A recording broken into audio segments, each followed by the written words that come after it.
Donald Trump is having a meltdown Monday morning with his dwindling crowd sizes becoming apparent to the nation. And as we all learn more about the devastation of Hurricane Helene, Donald Trump is spending the morning having this meltdown very publicly about himself and his crowd sizes and lying about election interference and whining over and over again. Just take a look at what Donald Trump's posting right now. He just posted, "The Democrats are interfering with my campaign by not giving us the proper number of people within Secret Service that are necessary for security.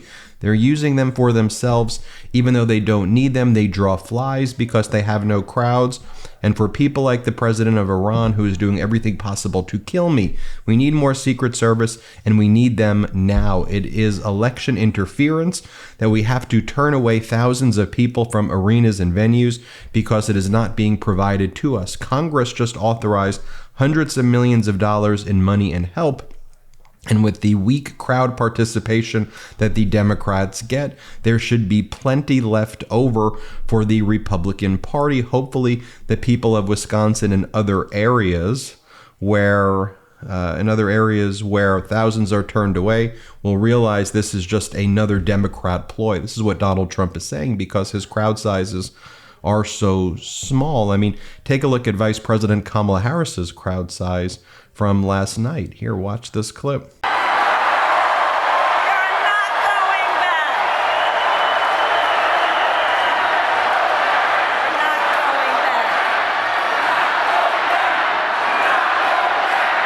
And on the other hand, this is Donald Trump doing whatever he was doing over the weekend. Here, play this clip.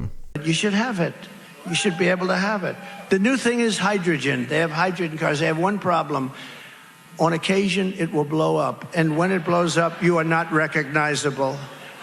No, you're not even recognizable. This is like a massive bomb being dropped. When it blows up, you are no longer, your wife cannot identify you. Let me put it that way. Is this your husband? They show you blood. Is this your husband? I really can't tell. No, so that's a problem they're going to have to work out, I think. Donald Trump continues to post this morning. Here's what he just posted. "Kamala and Sleepy Joe are going out of their way to make it difficult for me to campaign." This is a separate post, by the way. I'm not rereading the other posts. "We had one of the biggest crowds I've ever seen on Saturday in Wisconsin, where a terrible migrant crime was recently committed, and we ended up having to use a 750-seat theater, having to send away more than 50,000 people. They were unable to give us Secret Service protection commensurate with the crowd because they had to protect the president of Iran, who's doing everything possible to kill me, and the United Nations event. We complained like hell, but there was nothing we could do." Everything in this message, by the way, is 100% false. Donald Trump has more Secret Service than any presidential candidate in history. He has all the Secret Service that he's entitled to as a former president, although it pains me to even have to call him that. Plus, he has the maximum Secret Service that exists. The Secret Service have confirmed that he has all of the assets. You see, when he rolls up to these events, he rolls up with more security than, frankly, Vice President Kamala Harris has or President Biden has. Shuts down entire, areas. And people are just not showing up to these events anymore. There's not 50,000 people lined up. You can watch the video we did earlier today. I don't want to be redundant with this, but we show you, this is what Donald Trump's been saying in all of the towns he goes to. Remember, he went to Potterville, Michigan. There's 40,000 people outside, 50,000 people outside. And the local media did a whole report, and they showed there was like 4 people. There was quite literally like 4 people outside. And like one of them was like a child. Here's what Donald Trump also posted this morning. He goes, "I promise to make America great again, this time with crypto. Hashtag World Liberty Fi is planning to help make America the crypto capital of the world. The whitelist for eligible persons is officially open. This is your chance to be part of this historic moment. Join worldlibertyfinancial.com."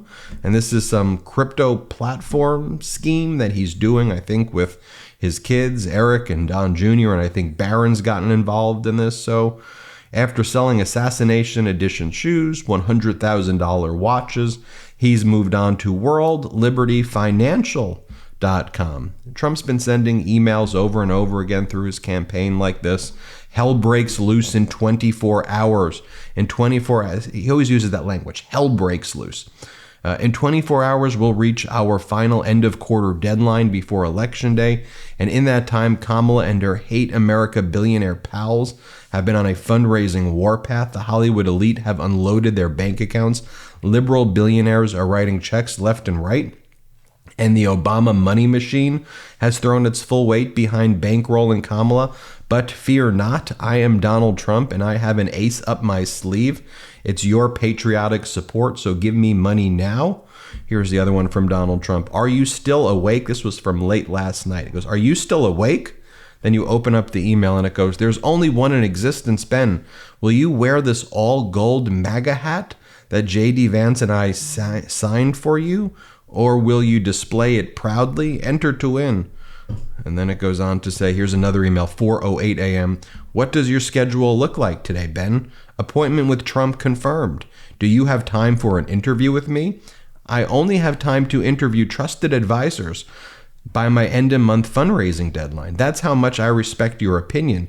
This interview, the only one ever conducted by a presidential nominee, is your direct line to speak with me about issues that matter to you. So begin the interview now. And then you click on it and you have to give him money. Then J.D. Vance's email from 6:27 a.m. My prediction for tomorrow night during the debate. In 24 hours, I'll be facing my dangerously radical opponent, Tim Walz, for the first time and only time on the debate stage. I have a pretty good idea how it will go down. This is what J.D. Vance says in the email. The biased moderators will tee up softball questions for Tim. I'm going to be ambushed by the fake news media and hit with bogus fact checks, but don't worry, I've been preparing for weeks. No matter how badly I beat him, liberal mega donors are going to flood their campaign with millions in dirty dollars. Tomorrow night will be a pivotal moment for the campaign. I just want you to think about that framing right there. It is the framing of just losers. That's how they communicate. We're going to go in. Everyone's going to cheat. It's going to be so unfair. They're going to be so mean to me. It's going to be 3-on-1. We're going to win. But then the other side's going to claim that they won. But fear not, because I'm going to be strong. I mean, like, just could you imagine? Think about like a sports teams that you like, or just any competitive, whether it's athlete or just someone who engages in competitive anything, behaving like this. Like, you'd be like, that's kind of like a loser. That's kind of how losers behave. I referenced in a very serious matter at the beginning of this outset as well, Hurricane Helene and the devastation that it has brought with it. Our hearts here at the MeidasTouch Network go out to everyone who's been affected by that devastation.